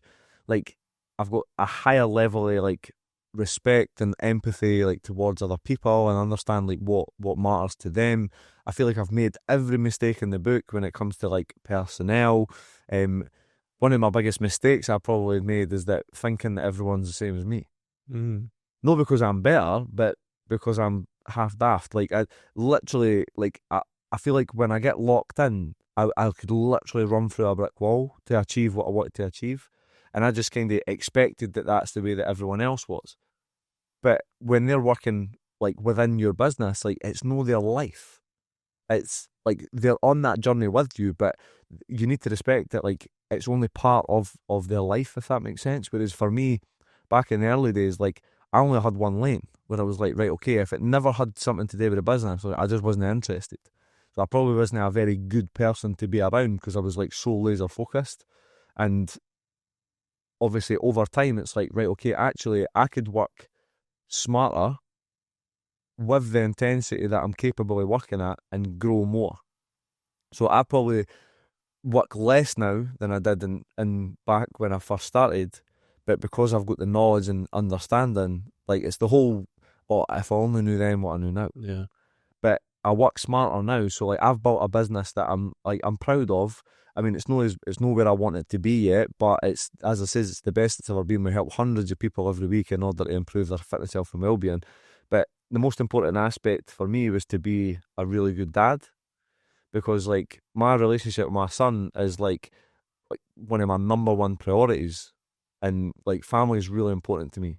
So like I've essentially created a business. I've created a lifestyle business where like me and my son's mum, like we're no longer together, but I get him like Friday, Saturday, Sunday, Monday, Tuesday, and then the next game week I only see him like Sunday, Monday, Tuesday. But in the times that I've got him, I didn't work.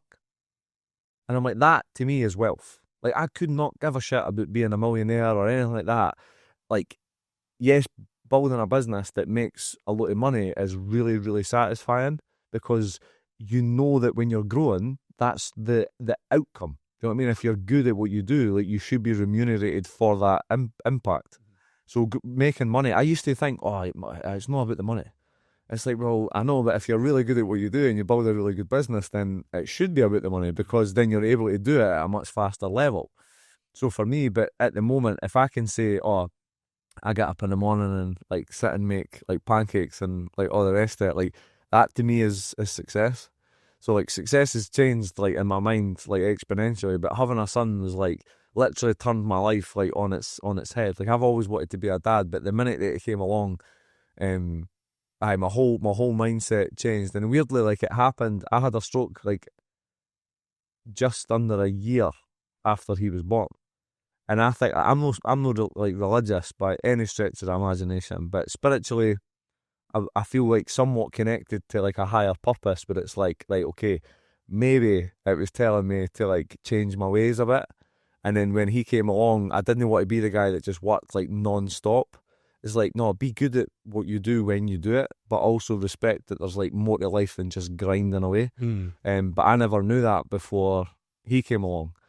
So now, obviously, like I've got a wee one due in March, but like I feel so much better prepared for it, because when it does come along, like I'll never miss a beat. You know what I mean? I'll never miss the like the appointments. I'll never miss the milestones. Like I'm so lucky that I've had so much time with my son, because like I've seen everything. You know what I mean? And it's like it's so important for me, and like I genuinely like feel for people that have got jobs that like I feel like it proper imprisons them for their life. And it's like, as much as I think that work is a massive part of life, I didn't feel that work is work for me. I feel like work is play. And it's like, I think it's PlayStation's motto is like, work is play, or play is work, or something like that. But I've always seen it and thought, do you know what? Like, work is play for me. Because anytime I go to work, I just enjoy myself. So I never ever feel like it's hard work. So it's like, yeah, now I'm so excited for the next 10 years, because I'm like, oh my God, like, the sky is not the limit when it comes to like what you can do. So if someone says to me like, oh, like you want to open a like what if, and I'm like, what if what, and they're like, oh, and what if it never works out? I'm like, I know, but it has. I'm like 8 years deep. Like most businesses didn't even make it past a year. Yeah. Is it 80% of businesses I didn't think make it's it past? something like that. Yep.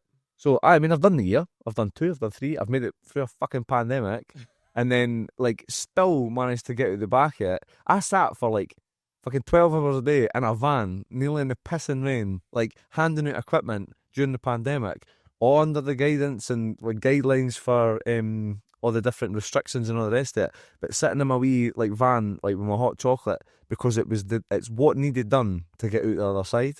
And when we opened back up, it was like, right, go.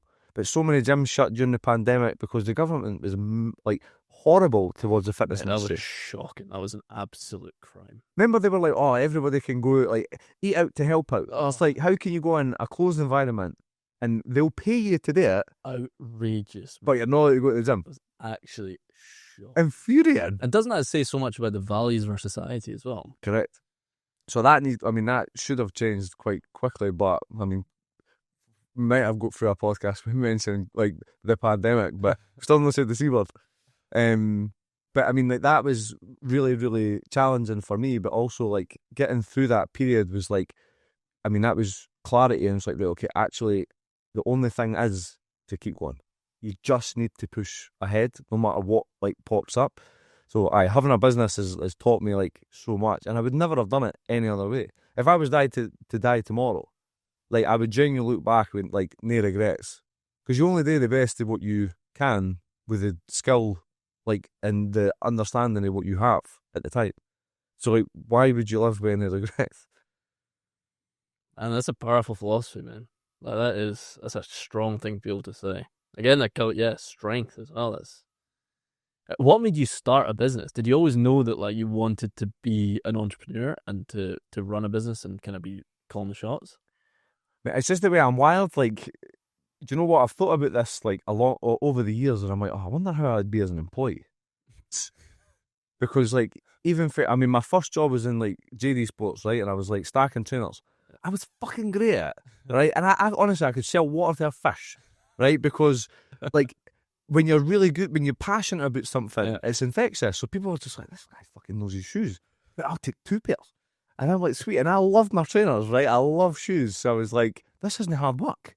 I had access to all the best trainers where I was like, right. And straight away, I was like, this is easy. It's so easy. If I was to work on commission for shoes, man, I would have been a Lamborghini. It's like 16 years old. So after that, I was obviously at college and I went into Edinburgh Leisure. So Edinburgh Leisure, I'm not sure if I'm allowed to mention names of businesses. Oh yeah, absolutely. That's where I trained. Aye. I mean, Edinburgh Leisure was great for me. And I loved Edinburgh Leisure because it was full of amazing people. It was challenging to work for because they never listened to like ambition. Because they had like a box that you had to fit in, and it was like if you never fit in that box, then you just weren't right. But then they were getting me to like go and do like training for like other gyms. I never got paid for it, but I was happy to do it because it helped me grow as a person. But then I was like, oh, you need to do this, and you need to like look ahead, and like you can't be totally drawn in with like the fitness industry. You need to look at like what your clients need, and I feel that they never listen to it, and it used to annoy me. And then I remember I sat and thought to myself, I was like, why are you getting annoyed? Like, why are you bothered? If that's what they want to do, then that's fine. It's one of the most successful businesses in Edinburgh, do you know what I mean? But then looking into the data is like, well, like they've worked with the council for years, and it's like it just wasn't what I wanted to push forward with. But I used it as a really, really good learning curve. I met amazing people in Edinburgh Leisure. I've still got great relationships with people. I go to Edinburgh Leisure every single Tuesday because I take the wee one to gymnastics, and I still go and speak to the staff, and I train in Edinburgh Leisure on a Tuesday morning because he's in class for like 40 minutes. So you build relationships over the places that you've been, and I used it as a learning curve to like take in as much as I could. But I always knew that I wasn't going to be an employee there. So whenever I was an employee, like I actually thought, I was like, how do I operate as an employee? I'm a fucking great employee because I didn't need to be micromanaged. You just tell me what you need done and I'll find out a way to do it, because that's how I'm wired as a person. So then how that relates to me being a business owner, I was like, right, okay, well, I could genuinely, as long as I come up with like a strategy in order, like an outcome, I'm like, right, I can reverse engineer it and I'll just walk like through it. So great, finding great people's like challenging, but also when you do find them, look after them, appreciate them, and then they'll very much help you on your way. So finding people that will help you in your path, you'll move forward much faster as a team. Do you know what I mean? Like it's very, very important to recognise that you cannot do everything on your own, but you can inspire people on your journey to like walk it with you. So looking back at like thinking, okay, well, what made me start a business? Like for a very, very young age, I just wasn't I felt like I wasn't the same, and it's not because like I was better or worse. It was like I just knew that I wasn't normal, and I didn't want to be normal. I fucking hate normal.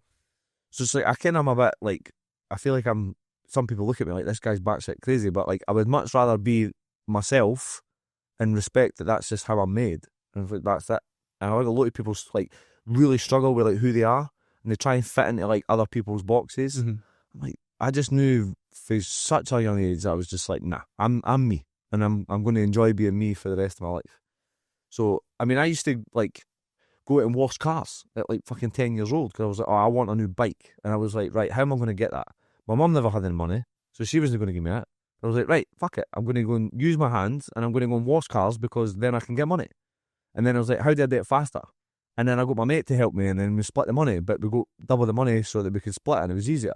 So I learnt these things really, really quickly. It was just washing cars, and then I got like a paper job, and then it was like, right, I would literally run with my bag delivering the papers, because if I did these papers quicker, then I can get back to washing cars or whatever. And it wouldn't matter if it was like summer, like whatever. Like if I always say that as long as I've got my brain, I've got capacity to grow.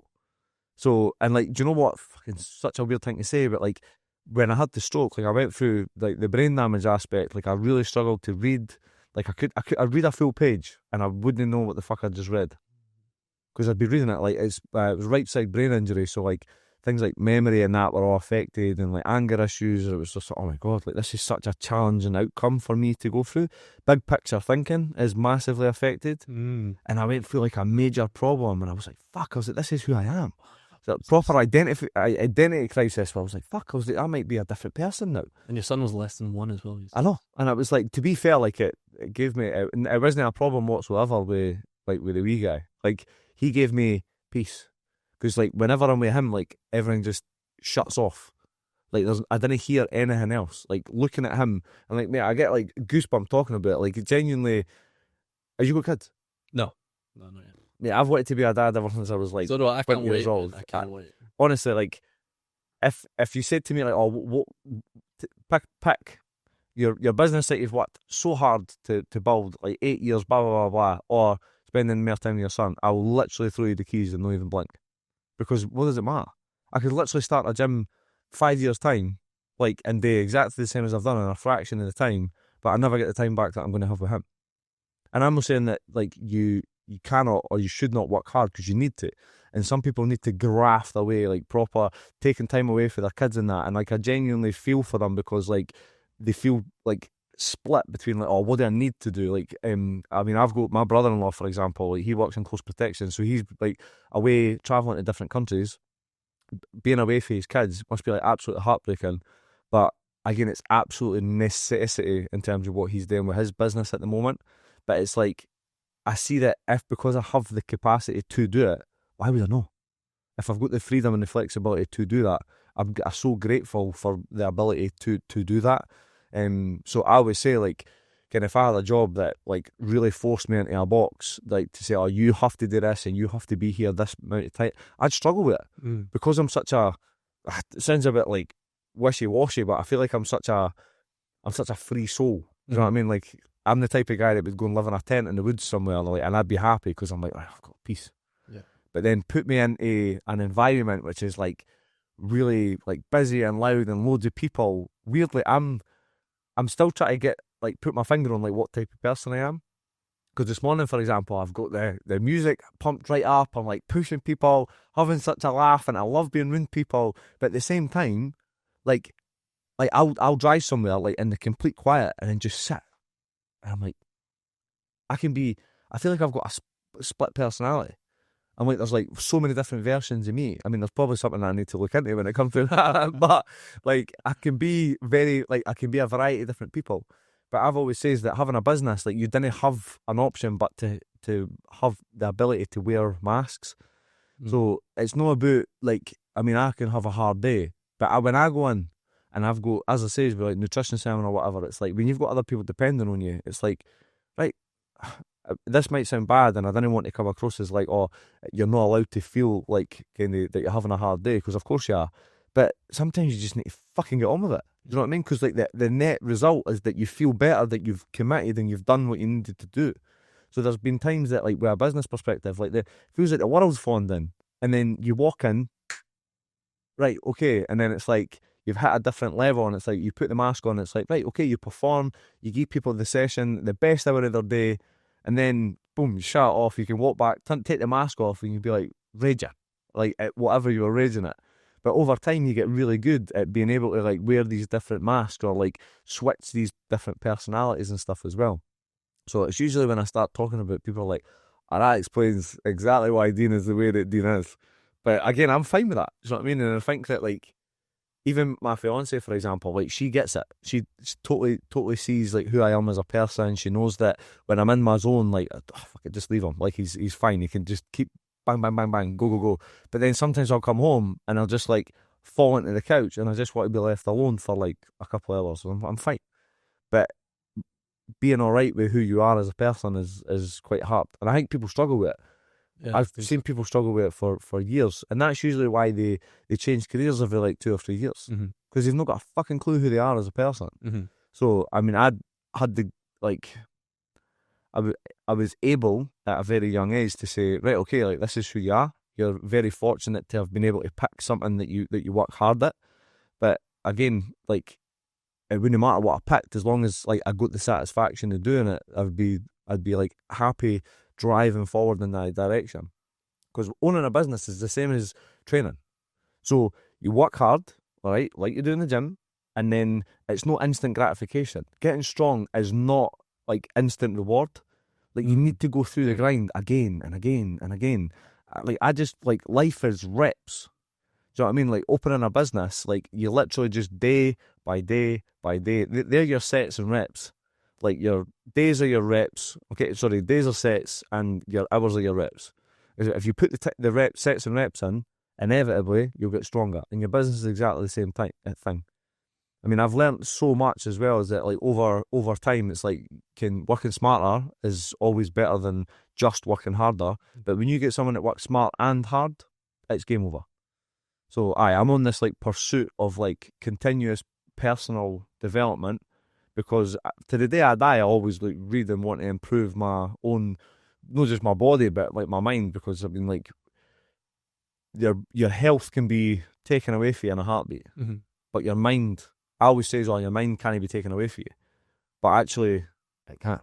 Like I've learnt that the hard way, because I was like, fuck, it's like, how did I get past this? And I went from like being reasonably good and quite academic, being able to read and like regurgitate information rapidly, to not being able to read a book. Did you come back from that? Did you recover? And Aye, I mean, if I'm being honest, I'm probably quite scared of reading, to be honest. Like, I remember I was reading like Marcus Aurelius Meditations. Like, that's not, yeah, I've got that. it was a fucking great book, but like, you read it and you think, I'm stupid. Like, you read it and you think, I genuinely can't read this.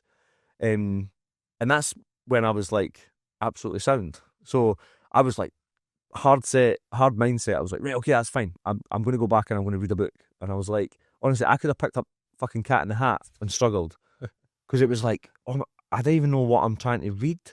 And it took time, and I actually went through periods where like I was really clumsy, like actual reading was really challenging, but I found solace in listening. So audiobooks were really good for me, because I could take the information and I could think about it. And then I would try and like half and half. So I would like read a book, but then when it got annoying, I would take space and then I would listen to it on Audible and like take me further down the journey, and then I would try and touch base. But that I experienced, like, it was just a time thing. Like it was just waiting until it got to a point where it was like, right, okay, I didn't feel as stressed out as I did before. And I went through the neuropsychiatry and stuff. They done really like good things with like showing me that like you've got red zone, blue zone, and then green zone. And they're like, you spend your fucking life in the red zone, so maybe you need to spend more time in the blue zone. And I was like, right, blue zone, that's not your stress-free environment. That's the thing that challenges you, but you feel like rewarded for it.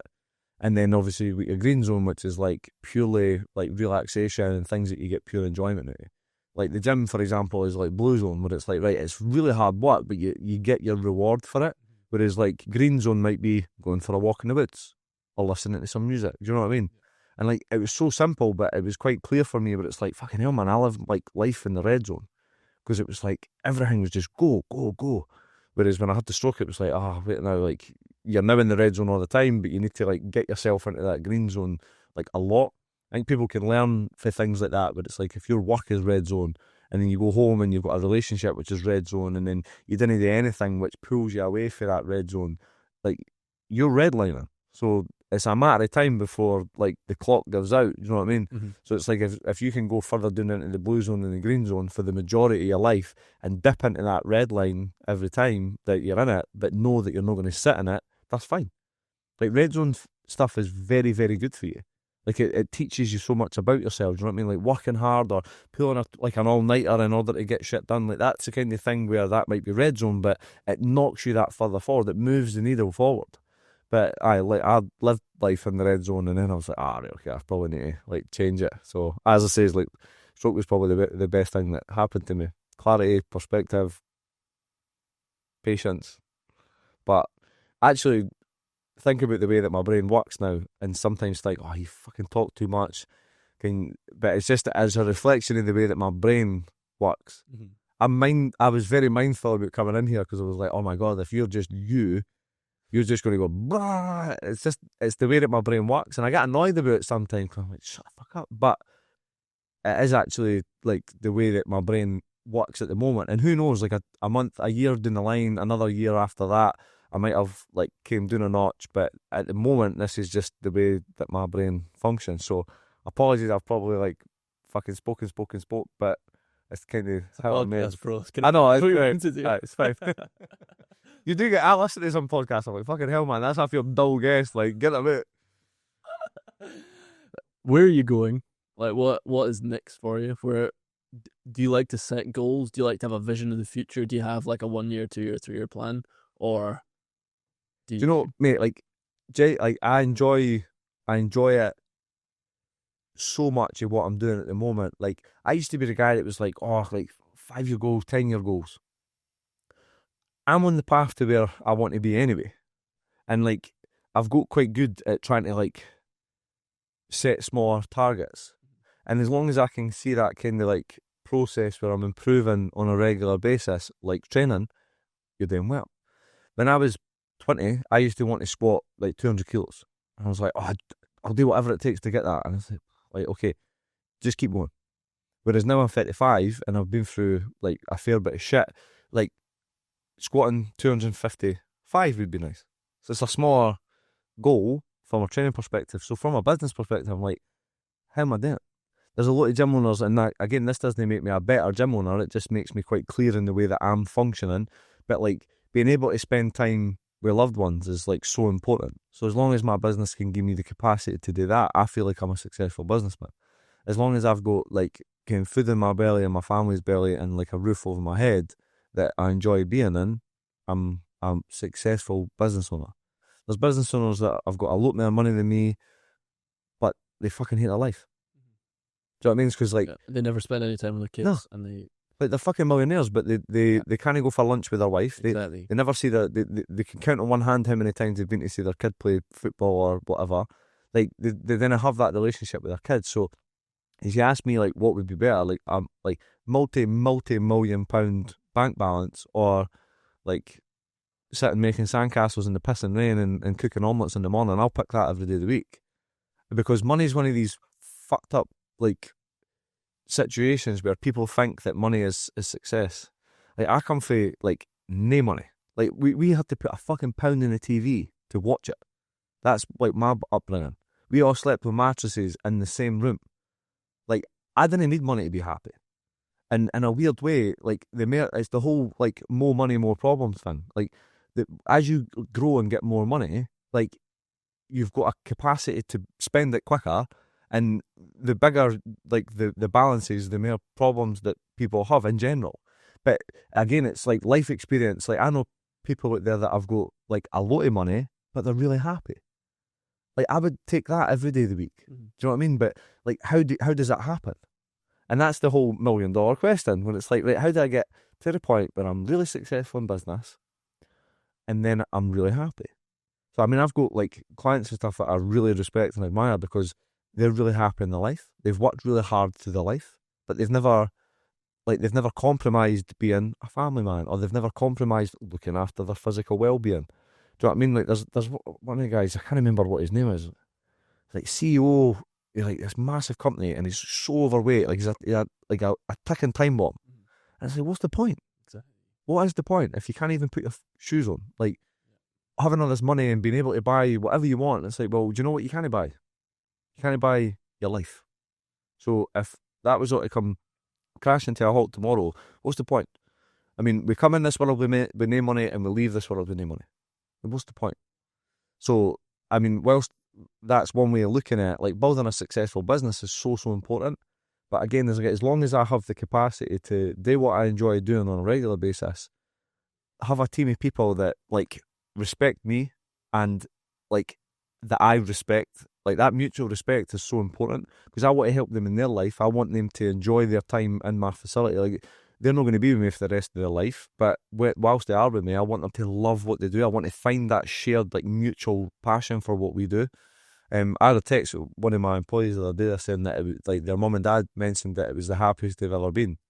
That makes me so happy, because if they can use what we're doing as a way to get their enjoyment through their life, mission accomplished. Because it's not just about me. Do you know what I mean? Everybody that works in the facility is a really valuable part of what we do. I couldn't do what we do without them. So, like, why be somewhere if you didn't really, really enjoy it? And like, you got to remember, I've trained fucking thousands of people over the years, and 90% of them fucking hate their job. And I'm like, the amount of times I've wanted to be like, just fucking leave your job, like, just go and do something that you enjoy. And then I've had people that are like really successful at their job, as in like they've worked for 30, 40 years, grinding away. Like every time, I hate my job, hate my job, hate my job. They repeat that cycle for 30 years. And then they'll be like, they leave, right? Or they retire, loads of money. And then they're like, I'm going to go do something I enjoy. I'm like, why did you not just do that fucking years ago? Like, because then you would have enjoyed your life for the fucking 20 years. And it's crazy because like I know that some people are in that situation, do you know what I mean? And like I'm certainly not like sitting on my soapbox telling people how to live their life, because like I mean I could have done things differently, but I've just enjoyed the way that I've done it.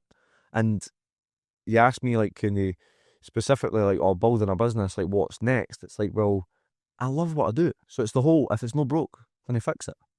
So again, I didn't ever feel like it's hard. Like, I feel like I work hard, but I didn't feel like it's hard work. Mm-hmm. I want to grow the business, like, much more than it is now. Like, we've got a big refurb like scheduled for like December. Like, we're getting like a new rig in the lower deck. It's these small things, like I call them, like, the Matthew McConaughey wrote a book called Greenlights. Yeah. Oh mate, have you read it? Yeah, I have actually. It's fucking outstanding. So good. So whenever I think small things, whenever you're something like that, when it's like, oh, I'm getting this new rig, green light. Do you know what I mean? Because it's like, it doesn't have to be this monumental thing that happens in your life. It could be these small wins. It could be the, like, I mean, I'm going to get emotional. Like, it's the wee guy saying, like, oh, Dad, like, you're my best friend. You know what I mean? And it's like, oh, he loves going to the beach with me.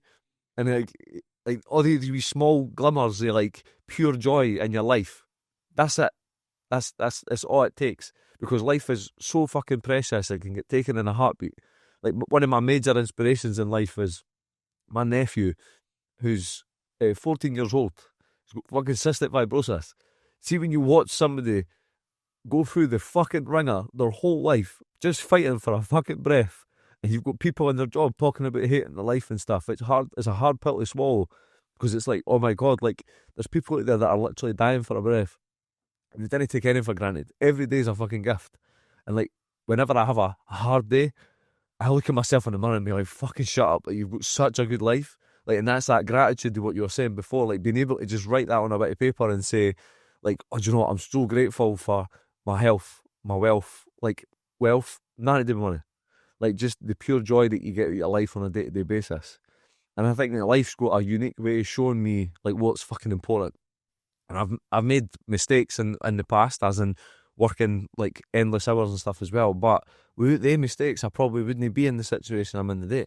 So it's easy to say, oh, can didn't work too hard and all the rest of it, but I do think you need to put yourself in a position where you need to push before you get a break, or you learn something, or you change, you know what I mean? And there's so many different, like, lessons I've learnt over the way. So aye, to make it succinct, I think just keep going the way I'm going. I enjoy every day, so why would I change it? That's so inspiring. It's an absolute privilege to sit down with you today, Dean. I will be thinking about this conversation for many months or years to come. I appreciate the time, man. And thanks for being so open and talking about some real personal stuff. It's really appreciate. I think people listening or watching or whatever will take a lot of value from this. So thank you, man. Thank you. My pleasure, man. I feel that, like, just kind of parting words, like, I am me. And this is who I am. I'm proud of who I am. I'm proud of the things that I've done. Like, again, looking forward to the things that I'll do. If you get invited to speak, like, just be open, be yourself. There's too many people out there that are trying to be someone else, or try to play a game, or try to put up kind of like a facade in terms of, oh, this is who they are, and try to claim they've got all these different, like, things and that. It's like, I've learnt a long time ago just to be, like, totally open and transparent, because, like, I feel that, like, authenticity is something that's, like, quite rare nowadays, especially with, like, social media and how challenging it for be, like, that comparison. It's like, well, fuck it, just be you, do whatever you want to do in life and have a good time doing it. Fucking yes. Thanks, Dean. My pleasure, mate.